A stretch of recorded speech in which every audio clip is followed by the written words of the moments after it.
Why not count macros? Because it's not necessary. Now, it also depends on what your goals are, and your other approaches. It's not just nutrition, right? There's seven. Let me just bring up the other picture. There's seven pillars. There's seven pillars. So it's not like it's just one. It's not just nutrition and determining what your outcome is.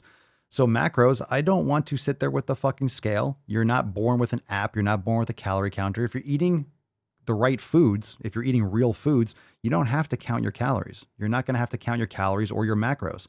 So in general, I personally believe that depending on your climate and your level of exercise, and yeah, genetics might play a certain factor with if you have more fruit versus or more fats or things that you prefer.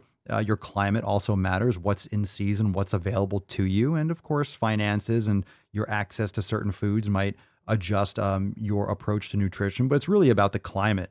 But here's the thing, when we talk about what foods people should look into more, like, oh, I live more in a warmer climate, so maybe different fats or more sugar and more fruits because longer days and warmer climates. Understand that it depends on how you expose your body to these climates. So if you say, well, if you live in the north, you're going to be eating more fats and protein. Live near the equator, you're going to have more fruits and like carbohydrates because you're in a warmer climate, more fruit, just, different area type of thing, right? Different climate, eating according to your climate. Most people are in climate controlled environments because they're always inside. They're always at a regulated temperature with their house, in their car, at work. So we can't pretend like, hey, I'm living in a very hot and humid climate, but you're inside all the time in a fucking office getting fucked by blue light. Your body is completely out of whack. You're not going to eat based on your climate just because the outside, your body doesn't know where it is, by the way. Your body doesn't know that it's in a warm and humid climate if it's not in a warm and humid climate. Understand? Your body doesn't know if you're always inside in regulated temperature and humidity. Your body doesn't know that you're at the equator or not. So you're in an artificial environment. So if you're outside all the time and you're getting a lot of sun and you're eating quality foods, and for me, I'm drinking bone broth, I'm eating a lot of fat and protein. I'm also eating fruit and carbohydrates, but I have some sweet potatoes. So every time I post a video on TikTok when I'm yelling, go to the fucking gym, don't be a beach. And, I'm saying like, eat some fucking organ meats, eat a goddamn steak. It's to get people's attention because they're scrolling through this app, just, mindlessly just fucking themselves with stupid shit. And people think that they need to count and manage and micromanage their calories and get really anal about it and use like fucking protractors in order to eat healthy. Give me a break. You can eat as much as you fucking want if you're training hard and eating quality foods. Like I always say, you're not going to overeat to the point. If you're training hard and lifting weight, your body composition is going to drastically change. Your inflammation is going to go down. You're eating better. You're sleeping better. You're going to be, you're going to have better sleep. And if you have better sleep, your body is going to improve your ability to repair muscle tissue. And you're going to metabolize more fats rather than the other way around, which happens if you're not getting enough sleep. All these different benefits, all these different lifestyle changes, nutrition's only one of them. So if you're eating in a relatively smaller window, you're not eating all day and all night, you're eating even earlier in the day, you'll digest better, you'll sleep better if you have more of an empty stomach in the evening. Just have like a window of like 8 hours when you're eating and just fucking eat all the fucking shit you want. Try to overeat grass-fed beef, cooked in beef tallow. You're just so satisfied. Such a heavy, nutrient-dense way to eat, plus beef liver or organ meats or desiccated organ supplements. I mean, try to overeat that. Whole eggs. It's very hard to overeat on those fats and proteins. Plus you have some fruit and you're lifting weights heavy and you're sleeping and you're meditating. You're going to be so fucking healthy. What are you eating that's bad? How is that not? You need a cheat meal? You need to stuff your face with garbage, sugar, and ice cream? You really, with all those foods that I mentioned, you're just fucking lost the plot. You're off target.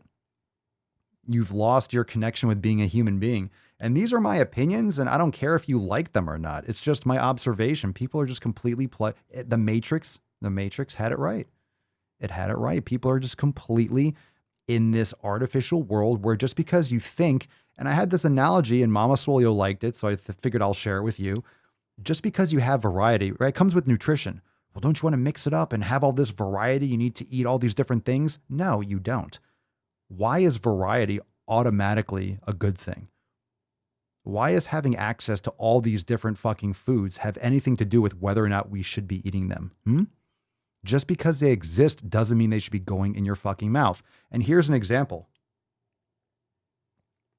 Let's say you had 100 pairs of shoes. Wow, you have so many shoes. That's fantastic. And you have them in all different sizes.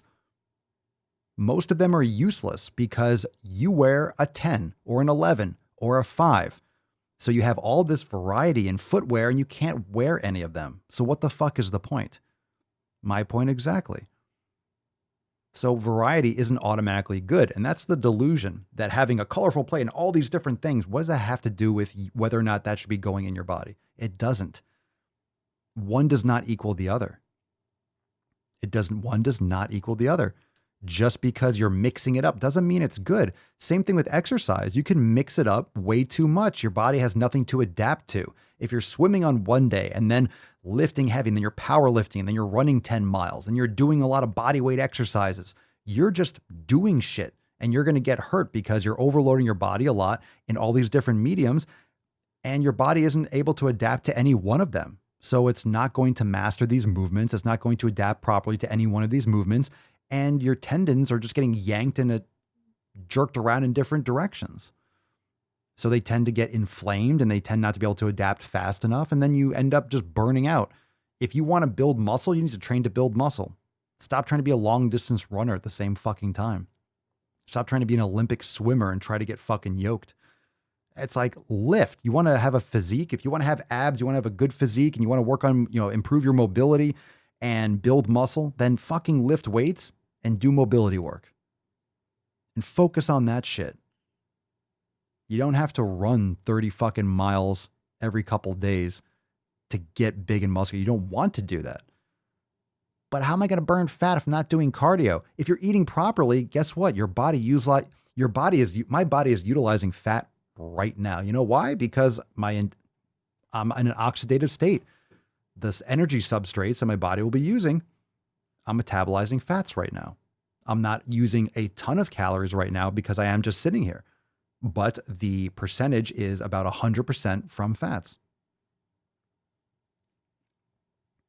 So if you're eating healthy and you're eating quality foods and you're training hard, the energy that you're consuming, the proteins, fats, your body is using those nutrients in order to repair the muscle tissue that you're training. And guess where your body is going to be tapping into energy stores when it needs to do housekeeping, when you're sitting around in addition to your lifting, from your fat stores. And you'll metabolize extra fat. Especially with more sleep, your body will metabolize more fat and not sacrifice muscle. It's a win-win-win. Lift weights and eat better. Of course, with the other 5 pillars too.